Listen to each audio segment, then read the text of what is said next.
Donc ce matin, comme l'a dit Luc, on termine le livre des Corinthiens, la série Contexte. Mais avant de plonger dans ce récit à nouveau, moi je vous donne une petite habitude, je ne sais pas si vous avez cette habitude, mais quand j'achète un livre, un nouveau livre, je regarde toujours le premier chapitre. Mais en fait, il dit quoi ce livre? J'essaie de lire entre les lignes, mais qu'est-ce que pour mettre le goût à la bouche? Est-ce que ça vaut la peine et ça m'accroche? Puis après, je lis tout de suite la conclusion, mais qu'est-ce que l'auteur veut dire? Des fois, je me lève un peu le suspense, mais je suis comme ça. J'aime ça, comprendre le début, comprendre l'intention, la conclusion, le cœur, puis je sais que ça va me nourrir le chapitre. Ça va me nourrir le livre. Donc, je suis comme ça, je suis curieux. Puis ce que j'ai découvert avec les Corinthiens, depuis ces quelques semaines, c'est que Paul est passionné par ces gens. Paul aime les gens dans cette église, vraiment. Mais il a aussi des fois le cœur brisé, parce qu'il voit que ses amis corinthiens, leur vie avec Dieu est un peu en montagne russe. Ils sont alléluia un jour, le dimanche peut-être, puis le lundi, c'est déjà un petit peu plus fragile. C'est un petit peu nous, quoi. En tout cas, c'est un petit peu moi. Des fois, ce n'est pas toujours facile. Mais Paul, il est là. Hey, arrêtez d'être tiède dans votre engagement vers Dieu. Soyez bouillants pour Jésus. Alors, qu'est-ce qu'il dit dans le premier chapitre? J'ai regardé, qu'est-ce qu'il nous dit le premier chapitre? Paul commence très fort. Il appelle les Corinthiens à être saints, à laisser Dieu les affermir jusqu'à la fin pour être irréprochables. Ouch! Ça commence bien. Hein? Et Dieu vous appelle à être saints, soyez fermes, laissez Dieu vous affermir jusqu'à la fin pour être irréprochables. On va essayer de comprendre qu'est-ce que ça veut dire saint aujourd'hui. Parce que le titre de mon message, c'est un corps saint et fort. Pourquoi fort? Parce qu'au dernier chapitre, le chapitre 16, Paul lui termine en disant « Et les Corinthiens, je vous encourage de soyez vigilants, soyez fermes de votre foi, soyez courageux, soyez forts. Et tout ce que vous faites, faites-le avec amour. » Donc, entre le chapitre 2 et 15, c'est un peu le résumé de ça. Comment être saint dans la vie de tous les jours? Comment être fort dans la vie de tous les jours? Comment vivre radicalement avec Dieu? L'obéissance, lui faire confiance, lâcher prise, s'attendre à Dieu, tout en vivant pleinement dans le monde, sans que le monde les contamine. Premier constat, être saint, mes amis, ce n'est pas une promotion. Ce n'est pas une récompense. C'est une déclaration de Dieu. C'est rassurant. Hein? Nous sommes saints parce que Dieu ici l'a dit. Vous êtes saints. Ça veut dire qu'un jour que Dieu est venu nous chercher là où on était pour nous adopter. Il nous a sortis de notre trou, de notre clan, de nos difficultés pour nous amener dans son équipe. Il nous met à part. Voilà ce que ça veut dire saint. Je te mets à part. Et ça nous donne un sens d'appartenance. Ça révèle notre valeur. Donc, être saint, c'est le choix de Dieu. Ce n'est pas un accident, hop, par hasard, je suis arrivé ici, puis tout est bon. C'est rassurant. Ici, nous sommes le choix de Dieu. Saint veut dire mis à part. Donc, mis à part, on est dans l'équipe gagnante, mes amis. On va gagner. Si on lit Genèse 1, Dieu créa. Waouh, c'est beau. Plein de choses. Genèse 3, chute, catastrophe, Adam et Ève, pêche. Ouf, c'est quoi le plan? Mais si on regarde tout à la fin d'Apocalypse, on voit qu'un jour, Dieu va régner avec nous. Il va créer une nouvelle serre, une nouvelle terre. Waouh, ça va être extraordinaire. Donc l'entre-deux, ça montre le cœur de Dieu qui vient nous chercher. Ça montre comment Dieu est passionné, comment Dieu ne veut pas nous laisser dans le trou, dans la misère. Il veut nous accompagner. Être dans l'équipe gagnante pour donner du goût. En fait, Dieu nous sort, je te mets à part, donne du goût. Sois le sel. Pourquoi sois le sel? Révèle au monde l'amour du Père. C'est ce que Paul dit aux Corinthiens, en fait. Laisse Dieu t'affermir, ça veut dire aligne tes paroles, tes actions selon les valeurs du royaume de Dieu pour être irréprochable. Voilà. Donc, chacun de nous, on est appelé à accueillir l'amour de Dieu qui nous transforme, qui nous guérit, qui nous apprend à marcher dans la vérité. Vous savez quoi? Quand je résiste à l'amour de Dieu, c'est exigeant. Parce que si j'écoute la petite voix qui est là, fais ci, fais ça, c'est très tentant. Mais si je désobéis, c'est pas bien. Mais si j'écoute la voix de Dieu, je suis libéré. C'est ce que Paul dit, en fait. N'arrêtez de résister, soyez radical, vous serez bien mieux dans votre vie de tous les jours. Paul a compris que les gens avec qui nous nous tenons, que les livres que nous lisons, que les films que nous regardons, que les médias que nous écoutons exercent une influence sur notre comportement. Vous êtes d'accord avec moi que la sagesse de ce monde ne correspond pas toujours à la sagesse de Dieu. Donc Paul dit aux Corinthiens, qu'est-ce que vous écoutez? Avec qui vous vous tenez? Vous avez compris, ça fait quelques dimanches que je fais l'annonce du soccer pour cet après-midi parce que j'aime le soccer. Un petit Européen que je suis, d'origine. Je n'ai pas grandi sur des patins, mais avec un ballon de soccer. Mais pour être cet après-midi dans l'équipe des Espagnols, des Argentins, pour être digne de jouer, ils n'ont pas été choisis par hasard. L'entraîneur n'a pas regardé, oh, toi, tu as l'air beau, tu as des muscles, t'es pas mal. Non. Chaque joueur a travaillé fort. Chaque joueur a travaillé avec une discipline, avec persévérance. Pas seulement les heures de sommeil, pas seulement la nourriture qu'il mange, mais la façon de s'entraîner, la façon de comprendre l'autre joueur qui est à côté de lui pour marquer ensemble le but. Puis cet après-midi, les 11 joueurs qui vont jouer avec les Espagnols, les 11 joueurs qui vont jouer avec les Espagnols, les Argentins, l'entraîneur a discerné en chacun d'eux, oh, il y a le petit plus, toi, tu peux faire toute une différence. Ça, c'est l'entraîneur sportif. Mais est-ce que Dieu est comme ça? Non. Il nous a choisis avant de nous voir sur le terrain. Moi, ça m'a tellement renversé, ça. Christ est mort alors que nous étions encore pécheurs. Ça veut dire quoi? Qu'on n'était pas glorieux. On ne pouvait pas tellement apporter quelque chose au royaume de Dieu. On ne pouvait pas tellement faire une différence. Mais Dieu nous a regardé, il a dit, je vais mourir parce que je ne veux pas passer mon éternité sans Laurent, sans chacun de nous. Et après, j'ai besoin de Laurent. Mais d'abord, je l'appelle, je le choisis, je le déclare ça. Son choix, c'est sa marque d'amour. Donc, regarde-toi, tu es la marque d'amour de Dieu. Tu es le choix de Dieu. Tu es mis à part, tu es saint. Des fois, tu te sens étranger. Non, Dieu te dit, je te place dans une famille. Tu n'es plus tout seul. Ce choix de nous placer dans une famille, ça veut dire qu'on devient sécure. On est relationnel. On fait équipe. Ensemble, on fait une différence. Mais ça signifie aussi que faire partie de la famille de Dieu, ça fait une certaine responsabilité. Mon choix, ma décision, positive ou négative, a une influence sur tout le corps. C'est ça qui est important. Être saint, c'est mis à part, mais ce n'est pas permis de faire tout ce qu'on veut. J'ai dit, waouh, mes actions ont une conséquence sur tout le corps. C'est un avertissement que Dieu dit aux Corinthiens. Sois saint, je te mets à part, mais comporte-toi comme je t'ai appelé. C'est si les directives du chef. Vous savez quoi? Le chef a toujours raison. Mais le chef, c'est qui? C'est Jésus.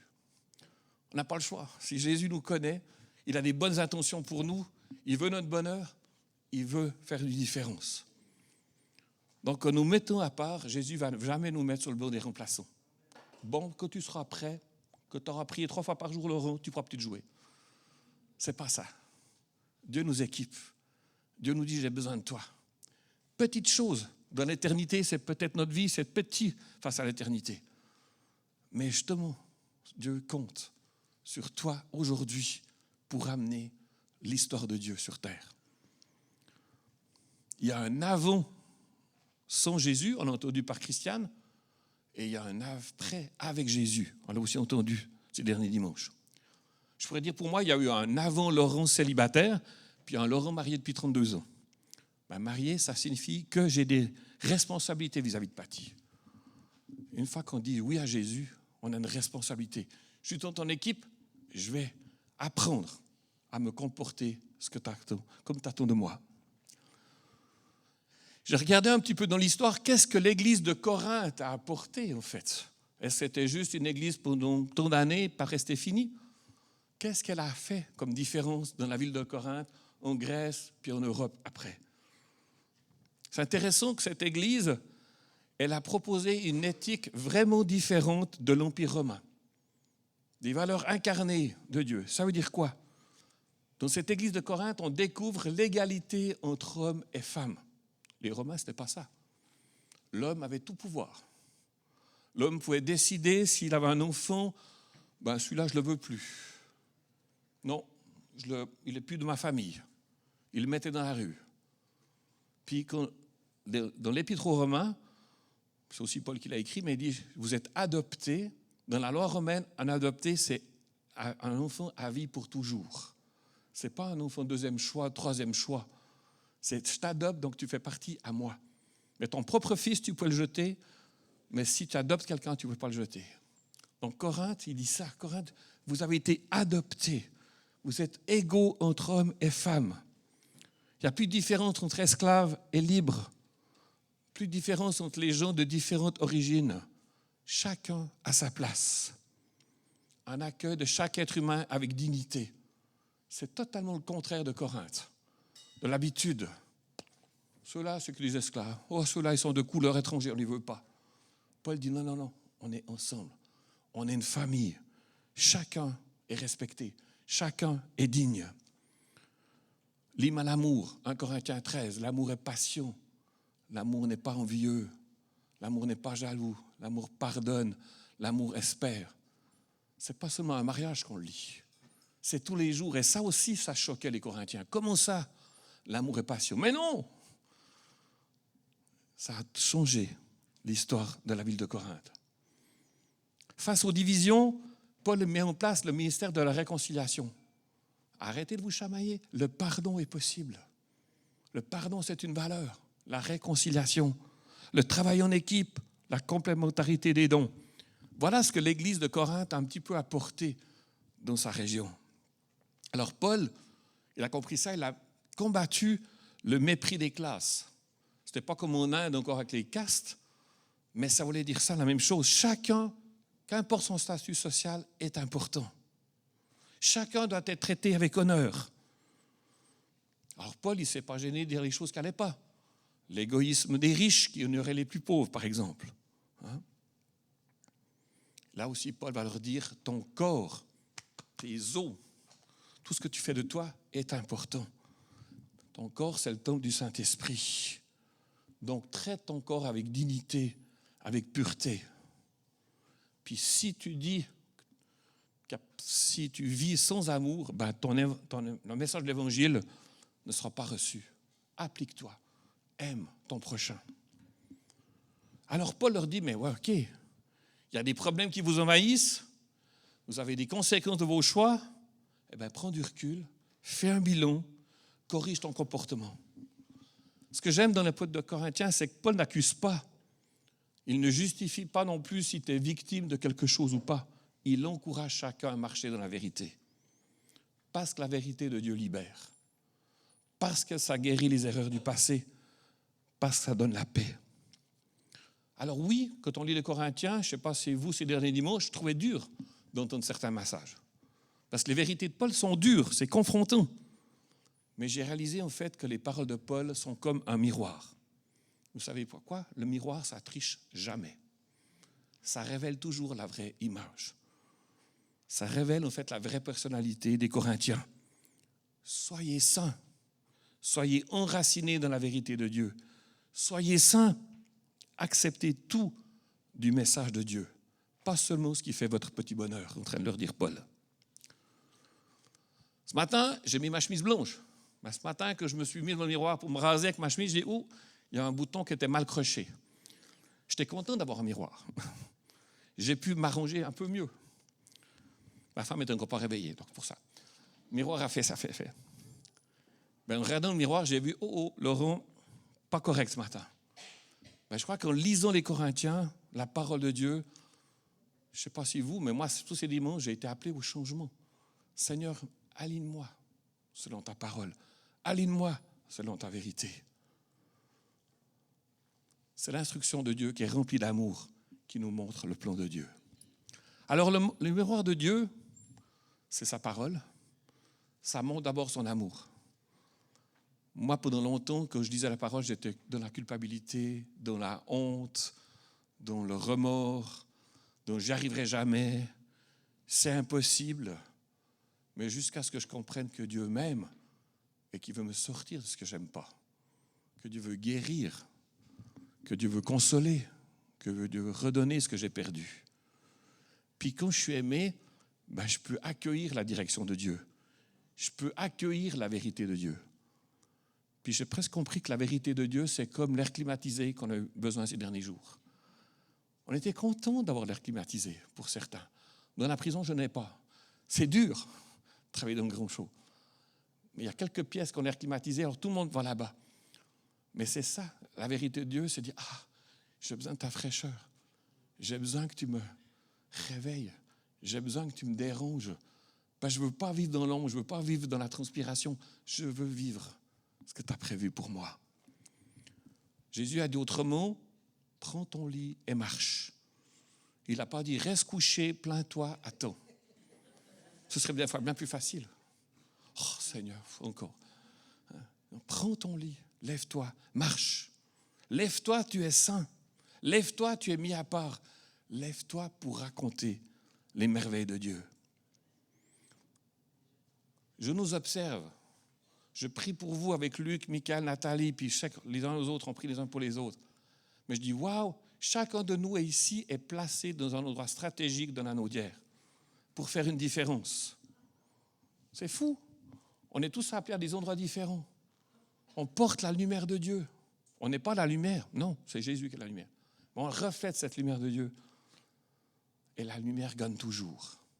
Être saint, c'est refléter cette lumière. Donc, être saint, c'est le chapitre 1. C'est un encouragement que Paul va tout dévoiler les autres chapitres. Soyez saints. Alignez votre vie selon la sainteté de Dieu. Puis voilà que le dernier chapitre, comme je l'ai dit avant, Paul invite les Corinthiens à la vigilance, à être ferme, à être courageux, à être fort, à tout faire avec amour. Mais je crois que Paul a compris ce que nous, on est en train de comprendre, qu'on a besoin de personnes à nos côtés pour veiller sur nos angles morts. Quand on apprend à conduire, le prof d'auto-école, « Hey, t'as vu la voiture là ?» Non. Regarde, ça ne sert à rien de regarder seulement ton rétroviseur. Il faut tourner un peu la tête. Les frères et sœurs sont là aussi pour nous, dans les angles morts. Et il y a quelque chose qui leur en fait attention. Quand j'aime participer à mon petit groupe de la semaine, ça me permet de rester attentif à ce que mes frères et sœurs disent. Rester vigilant, c'est accueillir la vérité de Dieu qui libère, même si des fois elle dérange. La vérité de Dieu, elle invite au changement. Tenir ferme, ça veut dire pas s'enfoncer dans sa mouvement, c'est surtout dire non quand tout nous pousse à dire oui. C'est difficile de dire non des fois. On est des fois seul. Mais c'est ça ce que Dieu nous demande. Ose dire non. Être courageux, c'est ne pas accepter la situation telle qu'elle est, mais c'est croire qu'il existe une autre façon de vivre. De ne pas écouter toujours cette parole qui nous met à terre, qui nous fait douter. Mais dire, Seigneur, c'est quoi ta parole en ce moment? C'est quoi que je dois m'accrocher? Je m'accroche à ça. Être fort. Ça, j'avoue que c'est venu me chercher.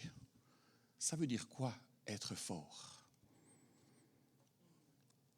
Ça fait un petit peu plus d'un an que mon papa est parti rejoindre Jésus. Je suis vraiment heureux pour lui. Mais j'avoue que par moments, il me manque. Par moments, je suis là, mais surtout à la fête des Pères cette année, je ne sais pas pourquoi, mais il y avait un vide. Ça veut dire quoi, papa, être fort? Alors vous direz, tu habites à Saint-Jean-de-Mata, tu passes tous les jours devant le musée Louis Cyr. Oui, c'est vrai, je le vois tous les jours, musclé, fort. J'aurais bien voulu avoir un papa musclé dans un sens. Mais non, pas musclé, mais un papa présent, debout, me montrant comment être fort dans ma foi, dans mes pensées, dans mes combats intérieurs. Il a été plein d'amour, mon papa, ça c'est génial.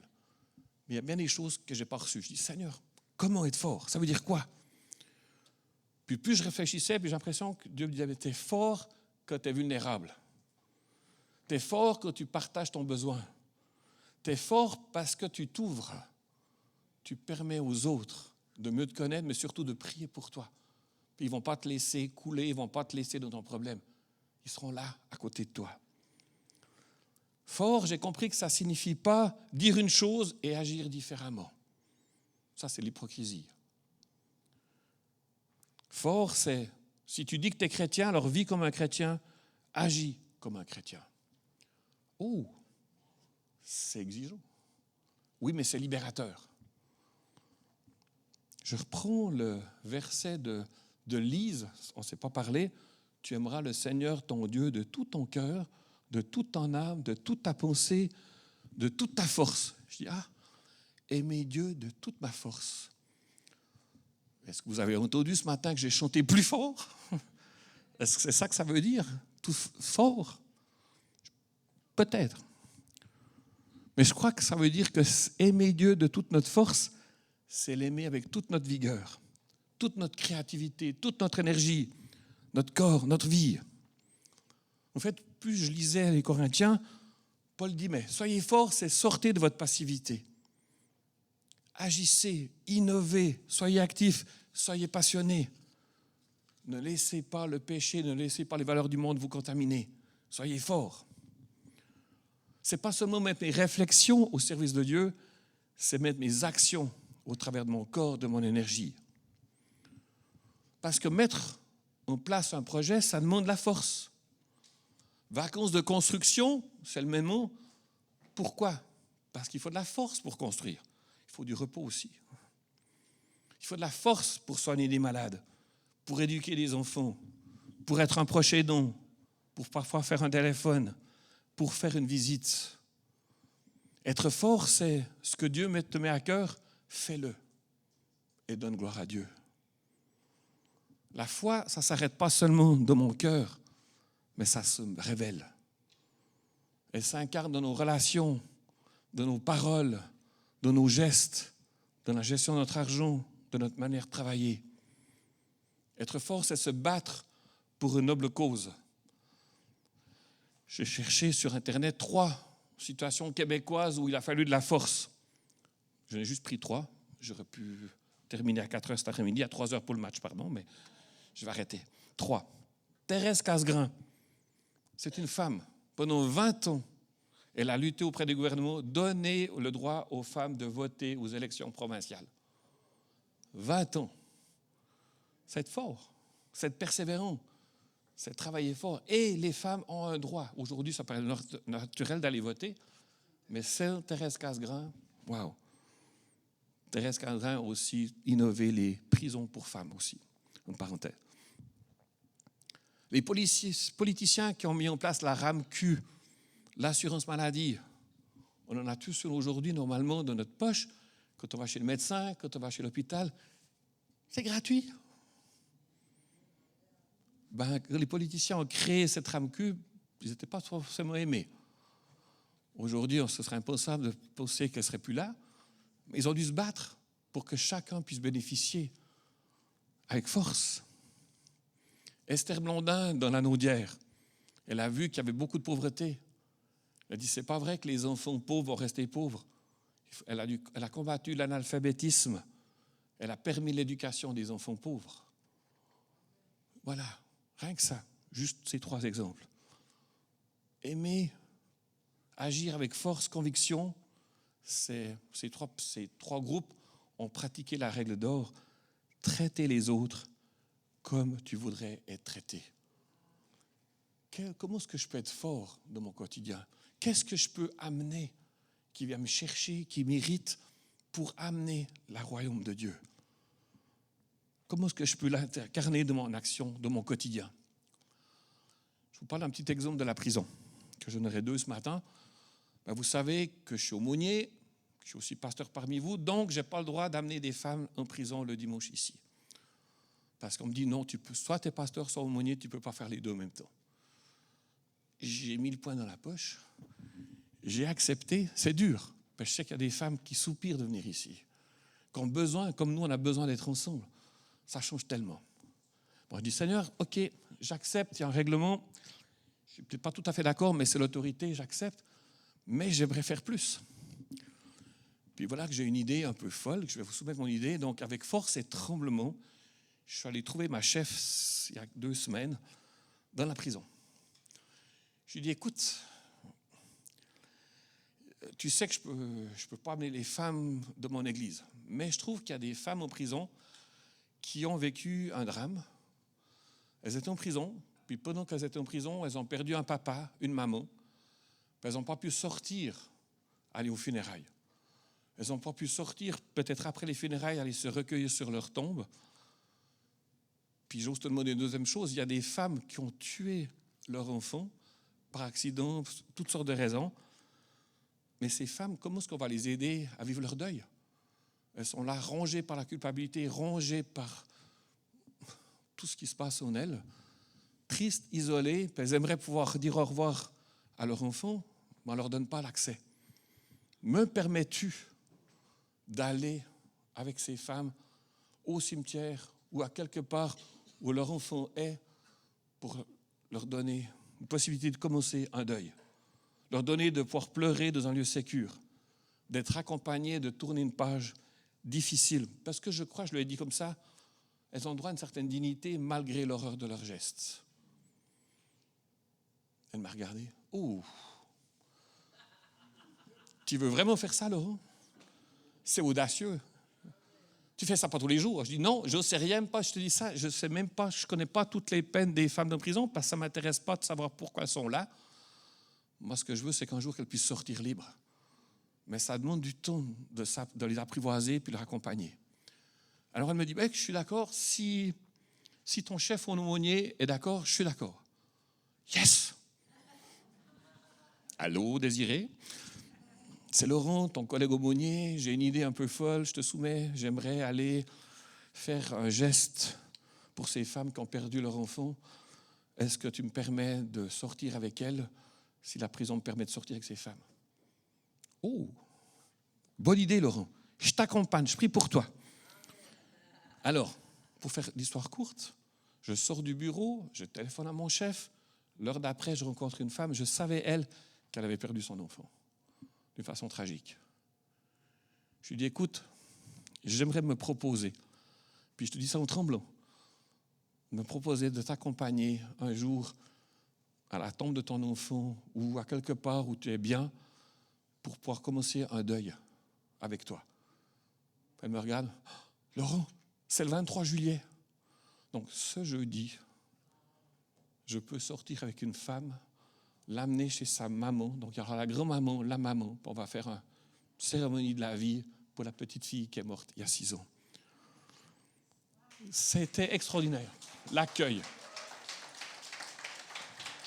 Et hier, je suis allé trouver la grand-maman. Je ne la connais pas, je ne sais pas où elle en est. Elle vit la culpabilité d'être une maman qui est en prison, d'avoir perdu sa petite fille. Puis je lui explique ce qu'on veut faire. Puis elle me dit, mais viens. Aimer Dieu, aimer de toute notre force, c'est pratique, c'est concret. Ça nécessite autant nos pieds que nos mains, que nos pensées. Mais je crois que la Naudière a besoin d'être aimée comme Corinthe, pratiquement avec force. Dieu t'a placé dans son équipe pour des œuvres bonnes préparées d'avance. Alors pose-toi les questions, Seigneur, où est-ce que je dois être fort? Où est-ce que je dois amener la différence? Où est-ce que je dois être? J'aime cette prière de Saint François d'Assise, puis je vais juste vous lire la première partie. Seigneur, fais de moi un instrument de ta paix. Là où est la haine, que je mette l'amour. Là où est l'offense, que je mette le pardon. Là où est la discorde, que je mette l'union. Là où est l'erreur, que je mette la vérité. Là où est le doute, que je mette la foi. Là où est le désespoir, que je mette l'espérance. Là où sont les ténèbres, que je mette la lumière. Là où est la tristesse, que je mette la joie. Tout un programme. De chaque fois qu'il y a quelque chose de difficile, Dieu nous demande, fais agir dans l'esprit opposé. Commence petit.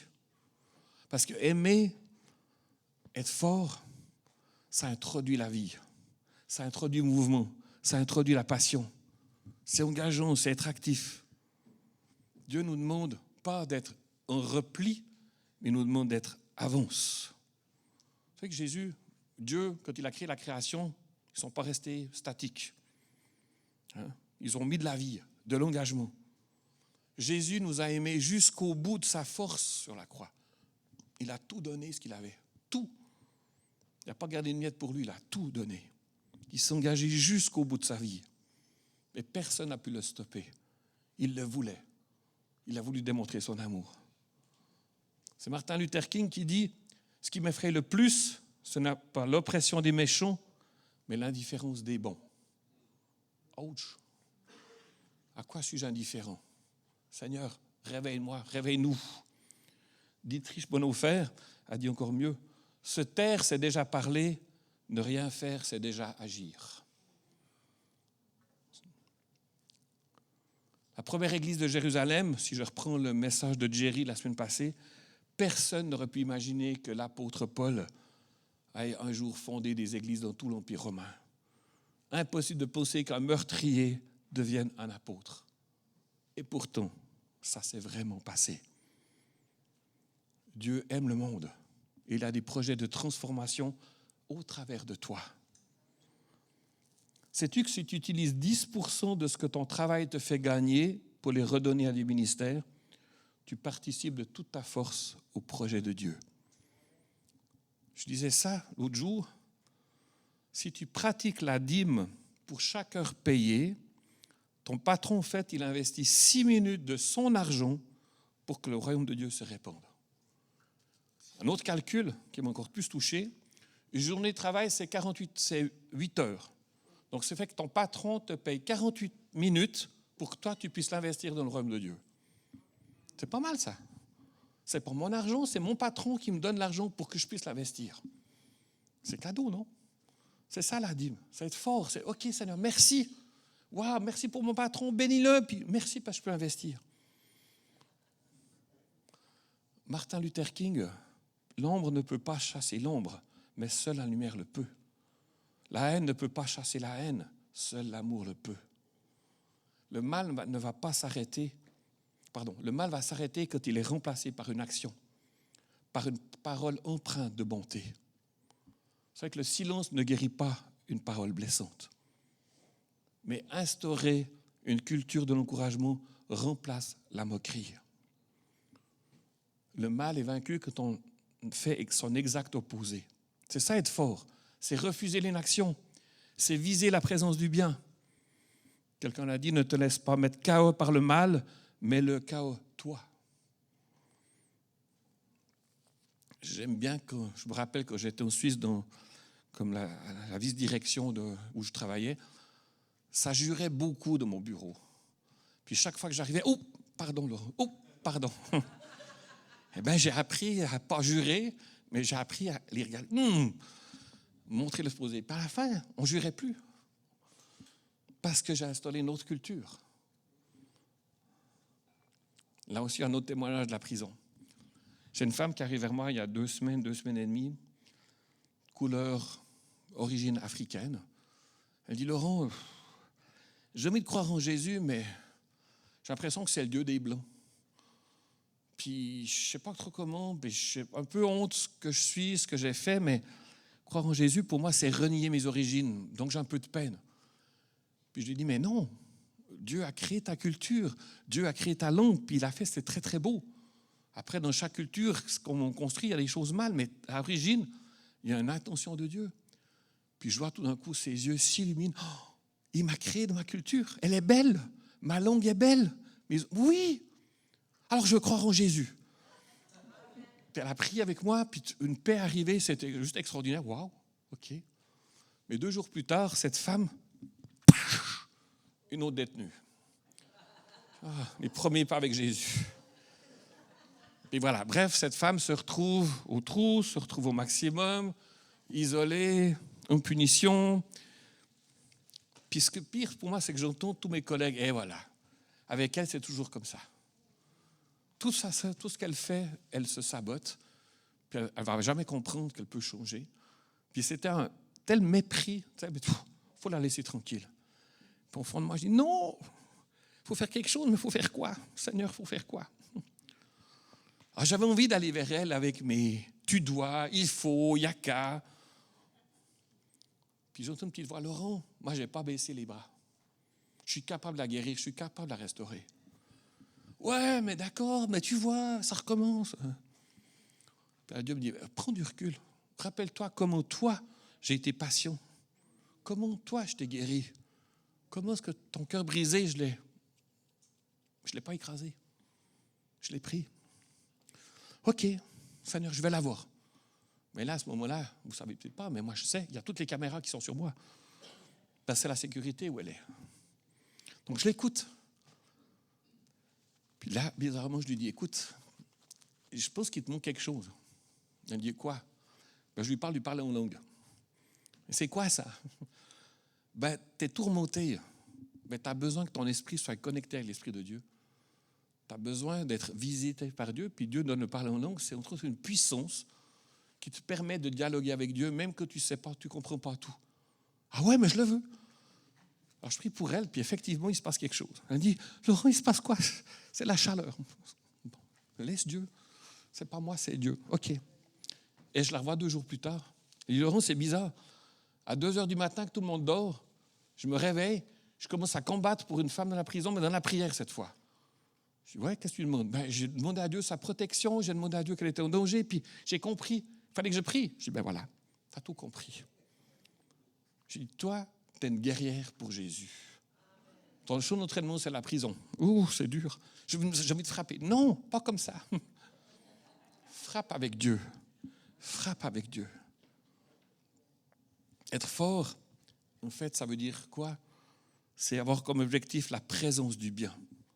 C'est offrir une présence de paix. C'est être présent avec des paroles bénissantes et de pardon. Donc, dans cette série, on a vu tous les problèmes des Corinthiens. Leur difficulté de suivre Dieu à 100%. Paul aurait pu baisser les bras. Bon, vous êtes comme ça. Dommage pour vous. Mais non, avec force, il n'a pas accepté que les valeurs du monde commencent à gagner le terrain dans l'Église. L'adultère, l'esprit de clocher, le manque de considération du pauvre, la comparaison. Paul leur a partagé l'Évangile. Alors Jésus nous a déclaré ça ce matin. Pourquoi? Parce qu'il nous met à part, pas pour nous retirer, mais pour nous envoyer faire quelque chose dans la naudière. Des actions qui détonnent, qui dérangent, qui surprennent. Des gestes qui cassent la logique humaine. Des victoires sur le mal. Vivre une culture de l'amour au lieu de la haine. Je vais même dire, faire pousser des fleurs au milieu du désert. Voilà ce que Dieu nous demande. Et je termine par une histoire, avant qu'on prenne la Sainte Seine, une histoire biblique. Probablement, vous allez reconnaître cette histoire. C'est l'histoire d'une femme qu'on regarde de travers, qu'on chuchote le nom quand elle passe. Celle qu'on réduit à une histoire qu'elle-même n'a même pas pu raconter. Abandonnée par les hommes, évitée par les femmes, oubliée par leur religion. Et pourtant, ce matin-là, Jésus l'a vue. J'aime cette histoire parce que je vois l'intention profonde de Dieu de restaurer ce que l'histoire a piétiné, ce que le juge a prononcé. Je vois Jésus lui rendre sa dignité de femme. C'est une rencontre intime et réparatrice. C'est une scène qui bouleverse les choses normales. Une parole donnée à une femme que l'on pensait incapable d'entendre et encore moins de transmettre. Jésus va accomplir un geste d'une puissance spirituelle et humaine bouleversante. Jésus brise à ce moment-là les tabous sociaux. Jésus, dans cette rencontre, ne va pas chercher à l'humilier, mais à l'élever. Il ne pointe pas du doigt, il lui tend la main. Il connaît chaque détail de son histoire, ses joies, ses échecs, ses peines. Il ne la regarde pas avec un regard de jugement, mais un regard d'amour. Il sait qu'elle est seule, négligée, jugée. Elle se cache, elle a peur. Elle ne veut pas être avec les autres. Cette femme est mise à l'écart, une femme marquée par des ruptures, des humiliations, probablement par des violences. Elle est considérée comme trop cabossée pour recevoir l'amour de Dieu. L'histoire aurait pu s'arrêter là. Mais Jésus s'est approché, ne la voit pas seulement, il voit ce qu'elle peut devenir. Qui a reconnu cette femme? La femme samaritaine. Je ne suis pas Jésus, tu n'es pas Jésus. Et pourtant, Jésus te demande, me demande de faire découvrir aujourd'hui l'amour, le pardon, les nouveaux demain avec Jésus. Voulons-nous être connus pour ce qu'on ne fait pas ou être connus pour ce que l'on fait? En conclusion, un corps sain et fort, ce sont des frères et sœurs qui prient, qui agissent en prenant Jésus comme exemple. Soyons redevables envers les membres de notre petit groupe. Travaillons en équipe, partageons la vérité qui libère, proclamons le pardon qui fait relever la personne qui a chuté. Soyons ouverts, accueillons, n'en jugeons. Soyons une église qui se prépare au retour de Jésus. Ça va venir. Nous faisons connaître la bonne nouvelle. Une église qui vit le surnaturel. Amen. Voilà.